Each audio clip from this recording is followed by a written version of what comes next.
নমস্কার। গল্পকথক মিতার পরিবারে তোমাকে জানাই আবারও অনেক অনেক স্বাগত।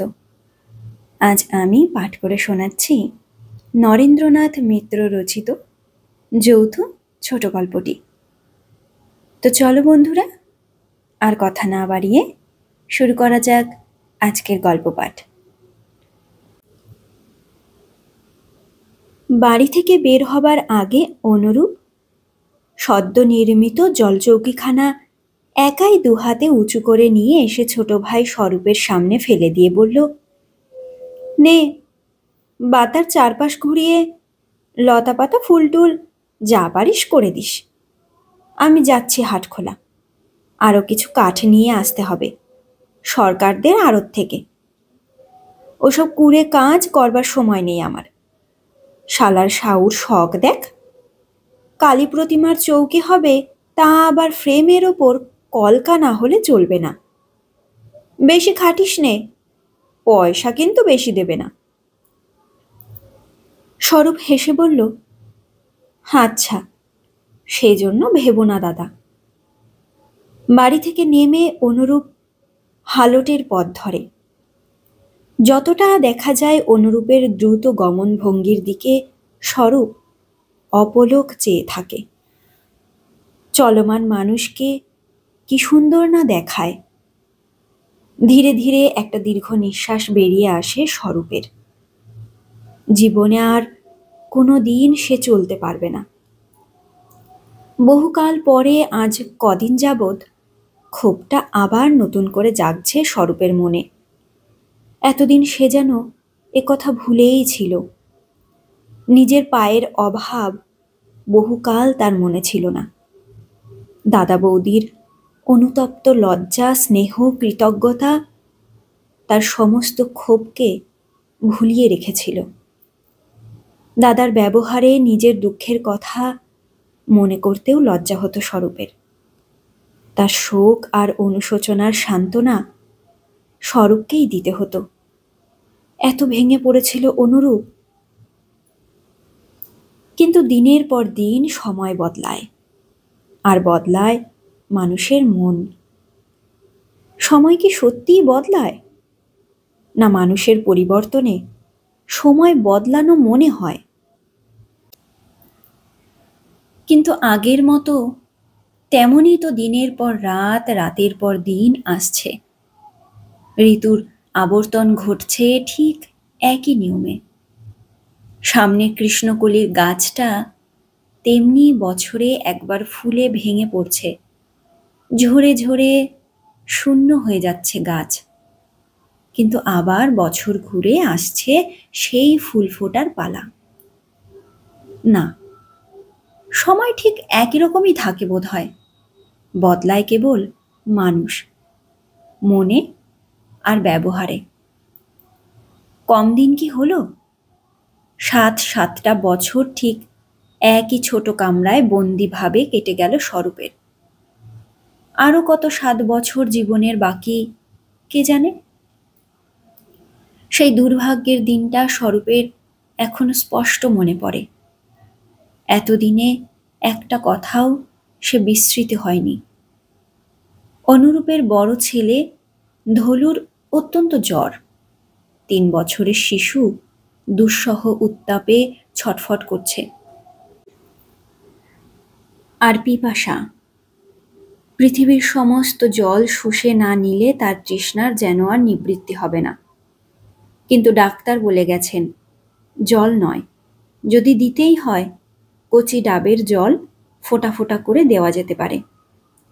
গাছ তো আছেই, একটা নিজেদেরই বেশ বড় গাছ, নারকেলও অনেক। কিন্তু নারকেল গাছে ওঠবার তেমন অভ্যাস নেই। স্বরূপ ইতস্তত করছে দেখে অনুরূপ ধমক দিয়ে বলল, ছেলে যায় তৃষ্ণায় মরে, আর তুই গড়িমসি করছিস? নিয়ে আয় না ডাবটা পেরে।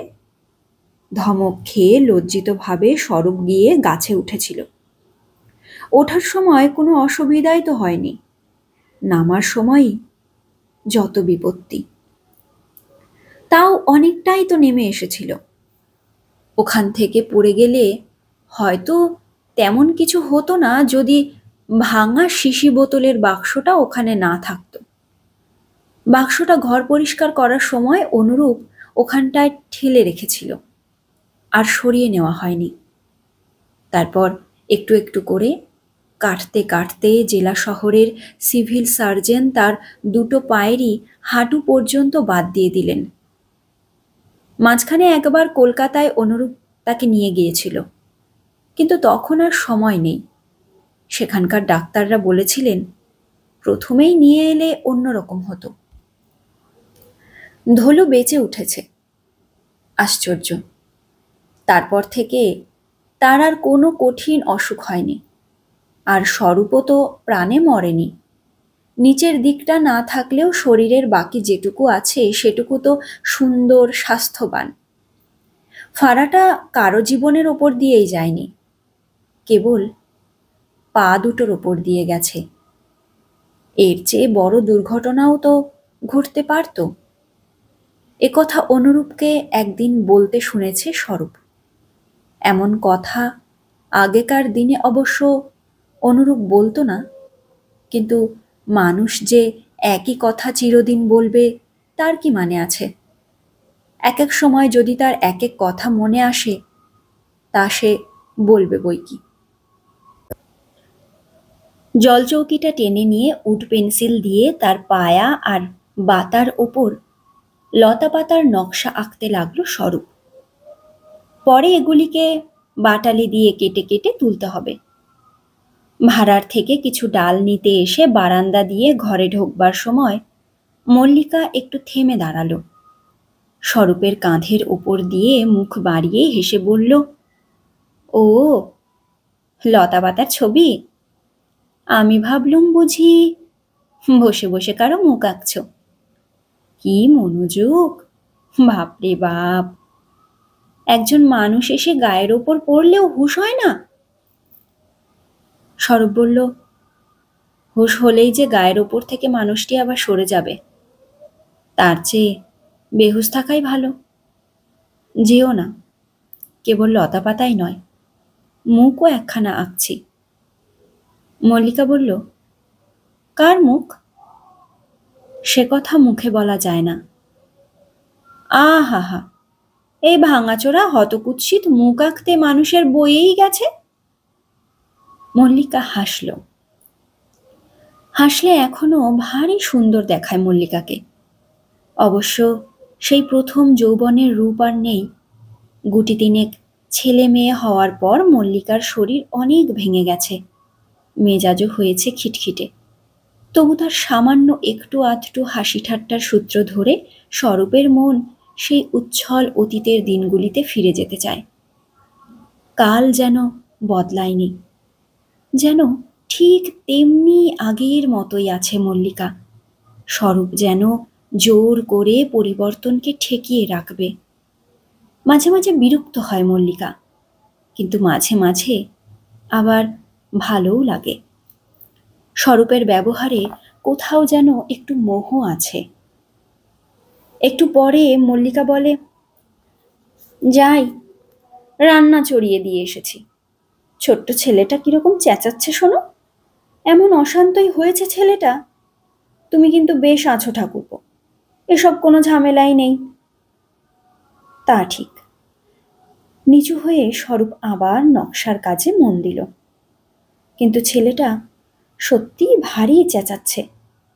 বছরখানেক মাত্র তার বয়স, কিন্তু সমস্ত বাড়িটা যেন ছিন্ন ভিন্ন করে ফেলবে এমনই তার আক্রোশ। গলায় এতই তীক্ষ্ণতা। স্বরূপ একটু বিরক্তির সুরে চেঁচিয়ে বলে, এই মিনি, টেনু কাঁদছে কেন রে এত? শান্ত করতে পারিস না? নিয়ে যা ওখান থেকে কোলে করে। মিনি অনুরূপের বড় মেয়ে, বছর 5 বয়স। সে কোথায় খেলতে বেরিয়েছে। সে এলো না। তার বদলে ছেলেকে স্তন দিতে দিতে মল্লিকা নিজেই এলো। বলল, ভারী যে চটে গেছো ঠাকুরপো। স্বরূপ বলল, তোমার ছেলের জ্বালায় কি স্থির থাকবার জো আছে? ক্রমেই এক এক ডিগ্রি ওপরে উঠছে এক একজন। এটি হবে সবচেয়ে সেরা, দেখে নিও। বেশ অপ্রসন্নই হলো মল্লিকা। জোর করে একটু হেসে বলল, কি করব ভাই, মেরে তো আর ফেলতে পারি না। মনে মনে হাসল স্বরূপ। ছেলে মেয়ের বিরুদ্ধে সামান্য কিছু বললেই মল্লিকা চটে যায়। ওদের কিছু বলা মানে মল্লিকাকেই আঘাত করা, অপমান করা। ছেলে মেয়ের সঙ্গে এত একাত্ম হয়ে গেছে মল্লিকা, তাকে যদি ভালোবাসতে হয় শুধু তার নিজের দোষ ত্রুটিগুলোকেই নয়, তার সন্তানদের দোষ ত্রুটি সব শুদ্ধ ভালোবাসতে হবে। স্বরূপ জবাব দিল, না, মেরে ফেলার দরকার হয় না, শান্ত করতে পারলেই হয়। মল্লিকার মুখ কঠিন হয়ে গেছে। বলল, শান্ত না হলে শান্ত করে কি করে? বেশ, দিয়ে যাচ্ছি তোমার কাছে, শান্ত করো দেখি তুমি। স্বরূপ সত্রাসে বলল, না বৌদি, মাপ করো, আমার এখানে দিয়ে যাওয়ার দরকার নেই, কাজ আছে আমার। মল্লিকা আরও ক্ষুব্ধ হলো, বলল, কাজ আমাদেরও আছে, ভয় নেই ঠাকুরপো, তোমার এখানে সত্যিই দিয়ে যাব না। আমার ছেলে মেয়েদের যে তুমি দেখতে পারো না তা অত স্পষ্ট করে না বললেও লোকে বুঝতে পারে। কি করব ভাই, তোমাকে সংসারী করবার চেষ্টা কি আমরা কম করেছি? কিন্তু মেয়ে দিতে কেউ রাজি হলো না। তাছাড়া তুমি নিজেও তো একেবারে ধনুর্ভঙ্গ পণ করে বসলে, বিয়ে করবে না। স্বরূপ বলল, পণ না করলেই বুঝি দু পা কাটা ছেলের কাছে কেউ মেয়ে দিত? তাছাড়া তখন ভেবেছিলাম বিয়ে করলেই তোমার সঙ্গে ঝগড়া শুরু হবে, কিন্তু বিয়ে না করলেও যে ঝগড়া বাঁধতে পারে তা তো ভাবিনি। মল্লিকা মুখ বাঁকিয়ে বলল, নাও, তুমি তো আছো কেবল তোমার রসের কথা নিয়ে, খেয়ে না খেয়ে আর তো কোনো কাজ নেই দিনরাত। বলে মুখ ঘুরিয়ে মল্লিকা চলে গেল।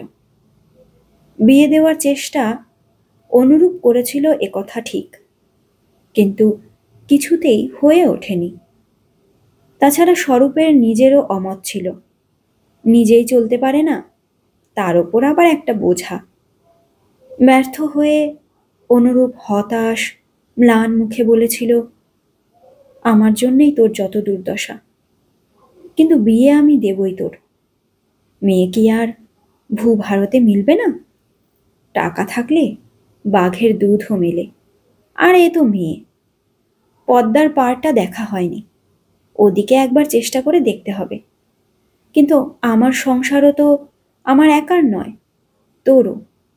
সব ভার, আমার স্ত্রী পুত্র সব তোকে আমি সঁপে দিলুম, সবই তোর, সংসারের কর্তাও তুই। একথা শুধু মুখেই নয়, কাজেও দেখাতে অনুরূপ প্রাণপণ চেষ্টা করত। সংসারের সমস্ত বিষয় সম্বন্ধে সে স্বরূপের পরামর্শ জিজ্ঞাসা করত, তার পরামর্শ গ্রহণও করত। হিসাবপত্র জমা খরচের খাতা তার কাছে এনে ফেলে রাখত।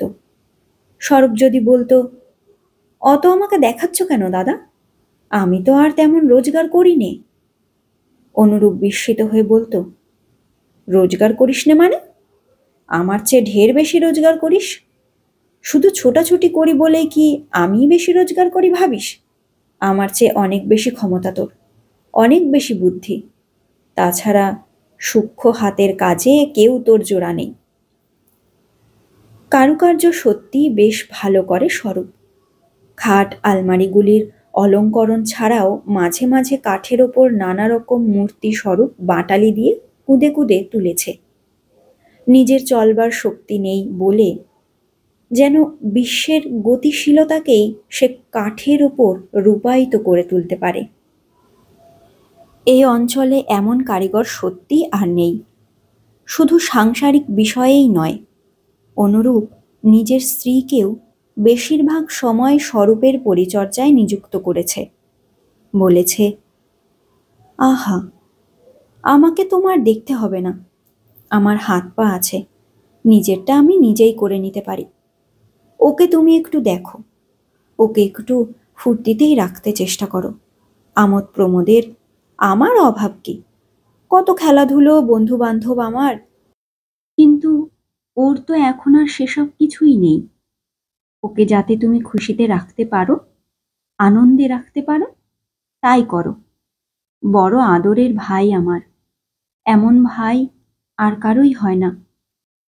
আত্মোৎসর্গের প্রেরণায় মনে হয়েছে স্বরূপকে এর চেয়ে বেশি কিছু দিতে পারলে যেন অনুরূপ খুশি হতো।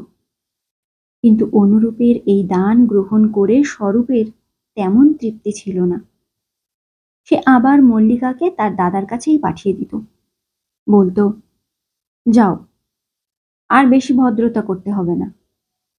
মন যে কোথায় পড়ে আছে তা তো আমি জানি।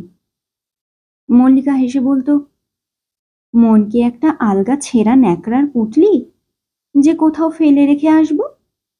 মন আমার সঙ্গে সঙ্গেই থাকে। গল্প করতে তোমারই বোধহয় মন যাচ্ছে না। স্বরূপ গম্ভীর মুখে জবাব দিয়েছে, ঠিকই বলেছ, আমি একটু অন্যমনস্কই আছি।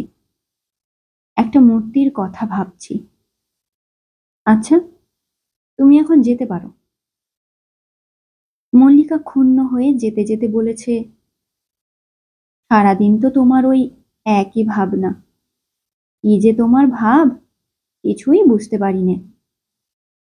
তারপর মল্লিকা যখন স্বামীর সঙ্গে কথাবার্তা আরম্ভ করেছে, তখন হঠাৎ স্বরূপ ডেকে বলেছে, বৌদি, শুনে যাও তো, জল নিয়ে এসো আসবার সময় এক গ্লাস। শুনে অনুরূপ হেসে চুপি চুপি বলেছে, জলটা তো ছল, শুনে আসাটাই বড় কথা। এবার বুঝি মানভঞ্জনের পালা। দেখে শুনে বরের চেয়ে দেবর হতেই লোভ যাচ্ছে কিন্তু। মল্লিকা বলেছে, বেশ, আমার কি, যাব না আমি। না না, ছি ছি, বললাম বলেই নাকি। মল্লিকা অবশ্য কৌতুক করে জল না নিয়েই উপস্থিত হয়েছে। কি, আবার ডাকছো কেন? জলের জন্যে বললাম যে। জল আনলে না তো? সত্যিই খুব তৃষ্ণা পেয়েছে? হ্যাঁ, কিন্তু জলেই এ যাত্রা মেটাতে হবে। তারপর দাঁড়িয়ে দাঁড়িয়ে অনেকক্ষণ গল্প করে গেছে মল্লিকা। কিন্তু সেসব দিন আর নেই। মল্লিকার অনেক কর্তব্য বেড়েছে, অনেক দায়িত্ব। অলক্ষ্যে জীবনের, সংসারের বিচিত্র অভিজ্ঞতা তাকে দূরে সরিয়ে নিয়েছে।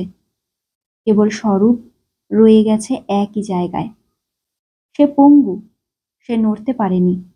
কেবল তার জীবনের কোনো অভিজ্ঞতার ছাপ পড়ল না। এখন তার মাঝে মাঝে মনে হয়, ভূভারত খুঁজে অন্ধ, খঞ্জ, বোবা, বধির, যেমনই হোক, একটি মেয়েও কি পাওয়া গেল না স্বরূপের জন্যে? আর কিছু সে না হোক, শুধু একটি মেয়ে। মনে হয় অনুরূপ আর মল্লিকা ইচ্ছা করে তাকে ঠকিয়েছে, কেবল সোহাগ আদর করে ভুলিয়ে রেখেছে। পাছে স্বরূপের নিজের সন্তান এসে সম্পত্তির অংশীদার হয়, স্ত্রী পুত্র নিয়ে সম্পূর্ণ আপন একটি সংসারের জন্যে স্বরূপের মন হাহাকার করে ওঠে। বেলা দুপুরের সময় হাটখোলা থেকে নৌকা ভরা কাঠ নিয়ে অনুরূপ ফিরে এলো।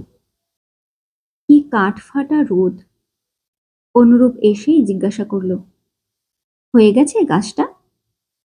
স্বরূপ বলল, না, খানিকটা বাকি আছে, হয়ে যাবে খন। অনুরূপ রেগে গিয়ে বলল, হয়ে যাবে খন? এতক্ষণ কি করছিস বসে বসে? কাজ নেই, কর্ম নেই, কেবল গল্প আর গল্প। স্বরূপও চটে গেল। কাজ না করে কি মাগনা খাই তোমার সংসারে? নিজের কাছেই নিজেকে একবার জিজ্ঞাসা করে দেখো দেখি, কাজ আমি করি না করি না? খুব খাটিয়ে নিয়েছো, আর কেন? এত আমি করব কার জন্যে? কে আছে আমার সংসারে? অনুরূপ কি বলতে যাচ্ছিল হঠাৎ সে চুপ করে গেল। মল্লিকা এদিকে এসেছিল। অনুরূপ বাধা দিয়ে বলল, না, দরকার নেই, তোমার ওদিকে যাওয়ার দরকার নেই। সংসারে নাকি ওর কেউ নেই? এত করেও যখন ওর মন পাওয়া গেল না, তখন তোমাকে আর যেতে দেব না আমি। মল্লিকা হেসে বলল, এতকাল যেতে দিয়ে এখন তোমার আপত্তি হলো এই বুড়ো বয়সে? স্বরূপের কাছে গিয়ে মল্লিকা বলল, কি ভাই ঠাকুরপো, খুব যে ঝগড়া করা হচ্ছে। ঝগড়া করার পালা আমার সঙ্গে, তোমার দাদার সঙ্গে তো নয়। স্বরূপ একবার মুহূর্তের জন্য মল্লিকার দিকে তাকালো। তার চোখে আর ঠোঁটের কোণে তীক্ষ্ণ ব্যঙ্গ যেন ঝলসে উঠল। মল্লিকা কি ভেবেছে এমনই ছদ্ম সোহাগে আজীবন তাকে ভুলিয়ে রাখবে? নিজেদের গোপন উদ্দেশ্য চিরকাল তার কাছ থেকে লুকিয়ে রাখবে? মল্লিকা কি ভুলে গেছে সে 4 সন্তানের মা? কোনো কথা না বলে স্বরূপ আবার তার কাজে মন দিল। স্বরূপের চোখে কি ছিল কি জানি, মল্লিকার বুকে গিয়ে তা যেন তীরের মতো বিঁধল। আরো কতদিনই তো স্বরূপ এমন রাগ করে তার সঙ্গে কথা বলেনি, কিন্তু এমন ব্যথা তো কোনোদিন পায়নি মল্লিকা। অত্যন্ত বিমর্ষ মুখে মল্লিকা ফিরে গেল। খাওয়া দাওয়ার পর মনটা একটু শান্ত হলে অনুরূপের মনে হলো সত্যিই বড় স্বার্থপরের মতো কাজ হয়েছে। সংসার নিয়ে, নানা বিষয় আশয় নিয়ে এতদিন সে এমন মত্ত হয়েছিল যে স্বরূপের দিকে তেমন করে তাকাবার কথা ইদানিং তার মনেই হয়নি। মল্লিকার উপর তার সমস্ত পরিচর্যার ভার দিয়ে স্বরূপের বিয়ের কথা প্রায় ভুলেই বসেছিল অনুরূপ। অবশ্য চেষ্টা সে কম করেনি আগে, কিন্তু আরো চেষ্টা করা দরকার। টাকার দিকে অনুরূপ তাকাবে না, যেমন করেই হোক বিয়ে সে দেবেই স্বরূপের। তাছাড়া স্বরূপ নিজের ইচ্ছেতে কোনো কাজ না করলে কোনো কাজ তাকে আর করতে বলবে না অনুরূপ। বিকালে সে নিজেই কাঠের ওপর সূক্ষ্ম কারুকার্য করতে বসল, কিন্তু মনে যত অটুট সংকল্পই থাক, হাত আর চলে না। এসব কাজ করতে ধৈর্য থাকে না অনুরূপের। এতদিনের অনভ্যস্ততায় সমস্ত চারুশিল্প যেন ভুলতে বসেছে অনুরূপ। কাজ কিছুতেই এগুলো না। বিরক্তি আর হতাশায় বারবার তার ধৈর্যচ্যুতি ঘটতে লাগলো। ইদানিং এসব কাজে বড় একটা হাতই দেয়নি অনুরূপ। বড় বড় শাল গাছের গুড়ি এসেছে বন্দর থেকে। কাঠের কারবার করে পয়সা করবার দিকেই তার ঝোঁক ছিল। বিষয় আশয়, ক্ষমতা, প্রতিপত্তি, এই ছিল তার লক্ষ্য। কখন অলক্ষ্যে শিল্পীর দক্ষতা তার হাত থেকে খসে পড়ে গেছে সে টেরও পায়নি। মনের মধ্যে হঠাৎ যেন কেমন করে উঠল অনুরূপের। শুধু স্বরূপই যে পঙ্গু তা নয়, শিল্পের দিকে নিজেকেও সে পঙ্গু করে তুলেছে। এতদিন স্বরূপকে সে নিজেরই এক অংশ বলে মনে করত। তার গৌরব, তার খ্যাতিতে নিজেকে গর্বিত বোধ করত। আজ স্বরূপ যখন দূরে সরে যাচ্ছে, তখন অনুরূপের মনে হলো তার খ্যাতি আর গৌরব নিয়েই সে চলে যাচ্ছে। অনুরূপের জন্য তার কিছুমাত্র আর অবশিষ্ট রেখে যাবে না। অথচ সৌন্দর্য সৃষ্টির সম্পূর্ণ সুযোগ অনুরূপই তাকে দিয়েছে।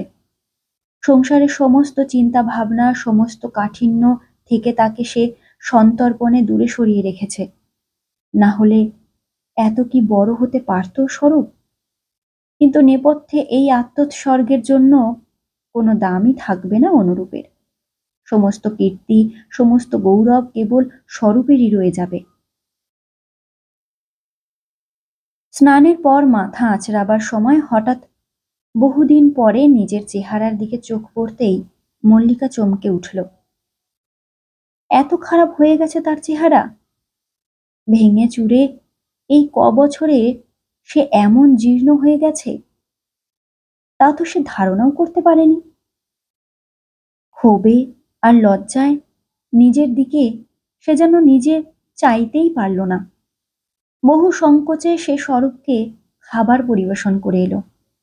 গোপনে একবার তাকিয়ে দেখল স্বরূপ ঠিক সেইভাবেই আর তার দিকে চেয়ে নেই, অন্য মনে কি যেন ভাবছে।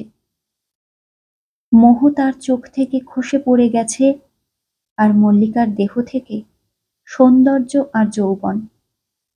মল্লিকার মনে হলো স্বরূপের মোহই যেন এতদিন সেই সৌন্দর্যকে বাঁচিয়ে রেখেছিল। নীরবে পরিবেশন করে মল্লিকা চলে এলো। কোনো কথা বলতে চেষ্টা করল না। স্বরূপও কোনো কথাই বলল না। কোলের ছেলেটা কাঁদতে লাগলো, কিন্তু মল্লিকার আজ আর তাকে ধরতে ইচ্ছা করল না। কেমন যেন উদাস হয়ে গেছে মন।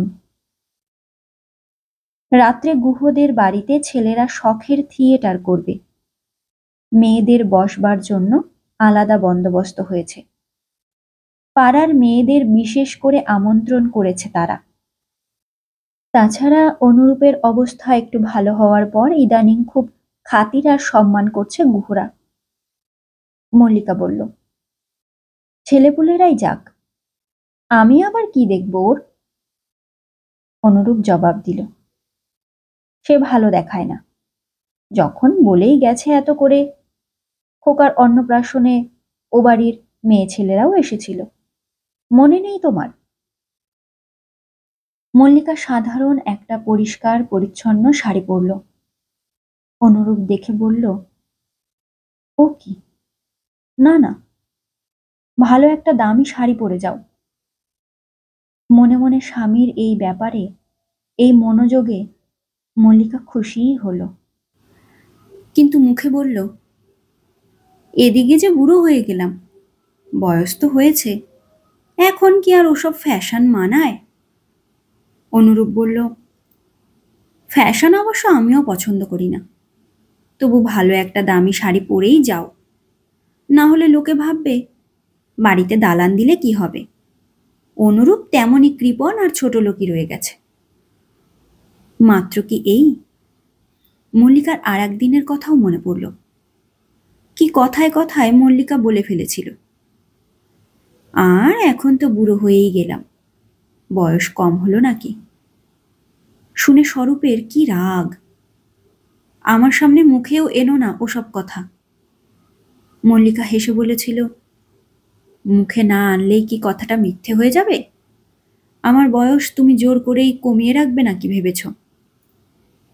স্বরূপ জবাব দিয়েছিল, হ্যাঁ, জোর করেই তো রাখবো। শাড়িটা অবশ্য কি ভেবে মল্লিকা বদলিয়েই পড়ল। তারপর বলল, আর দেরি করো না, ঠাকুরপোর একটা বিয়ে দাও, খুব সুন্দরী মেয়ে যেন হয়। টাকার জন্য ভেবো না, এতদিন দেরি করায় ভারী অন্যায় হয়ে গেছে। অনুরূপ ভেবে অবাক হলো, হঠাৎ অপ্রাসঙ্গিকভাবে এ কথা বলল কেন মল্লিকা? স্বরূপ নিজের কাজ নিয়ে ব্যস্ত। কি একটা নতুন মূর্তি খোদাই করছে যেন। আজকাল অনেক কম কথা বলে স্বরূপ। মল্লিকাকে ডাকাডাকিও আর তেমন করে না। নিতান্ত প্রয়োজনীয় কথা ছাড়া আর বিশেষ কোনো কথাবার্তাও হয় না। মল্লিকার মাঝে মাঝে আসতে ভারী ইচ্ছা হয়, কিন্তু কোথায় যেন বাধে তার, কোথায় যেন একটু অভিমান আর সংকোচে লেগে থাকে। স্বরূপের মনের ভাব অবশ্য বদলায়নি। সে যেন এদের চাতুরি সব ধরে ফেলেছে। কেমন একটা ঘৃণাই তার মনে বদ্ধমূল হয়ে থাকে। গভীর মনোযোগে মূর্তি খোদাইয়ের কাজ করতে থাকে স্বরূপ। ভিন্ন জেলার এক জমিদার বাড়ি থেকে বায়না দিয়ে পাঠিয়েছে। কাজ সুন্দর হলে টাকাও যেমন পাওয়া যাবে, যশও তেমন দূরে দূরান্তরে ছড়িয়ে পড়বে। নিপুণ অভ্যস্ত হাত স্বরূপের তেমনই চলতে থাকে, কিন্তু মূর্তির মধ্যে তেমন লালিত্য আর সৌন্দর্য যেন আসতে চায় না। বিরক্ত হয়ে বারবার নতুন করে স্বরূপ কাজ আরম্ভ করে। অনুরূপ মনে মনে প্রতিজ্ঞা করেছে, এই ২-৩টে মাস গেলে বিয়ে সে যেমন করেই হোক অগ্রহায়ণ মাসের মধ্যে দিয়ে দেবেই স্বরূপের। একটা সম্বন্ধ প্রায় ঠিক হয়েই আছে, কিন্তু সমস্ত সংসারের যেন আর রস নেই। জায়গায় বসে বসে স্বরূপ যেমন হাঁক ছাড়ত, তেমন আর সে করে না। তার হাসিতে উল্লাসে সমস্ত বাড়ি যেমন চঞ্চল হয়ে উঠত, তেমন আর হয় না। কিন্তু মল্লিকা যেমন গৃহকর্ম করত, সন্তান পালন করত, তেমনিই করে যায়। কাঠের কারবার অনুরূপের তেমনিই চলতে থাকে, কিন্তু সংসারটাও যেন শুকিয়ে কাঠ হয়ে গেছে। এক এক সময় এই বিষয় আশয় কারবারপত্র ভারী দুর্বহ মনে হয় অনুরূপের। বেশ আছে স্বরূপ, নিজের ধ্যানে নিমগ্ন হয়ে বেশ আছে সে। আর এইদিকে ছোটাছুটি দৌড়াদৌড়ি করে অনর্থক নিজেকে ক্ষয় করে ফেলছে অনুরূপ।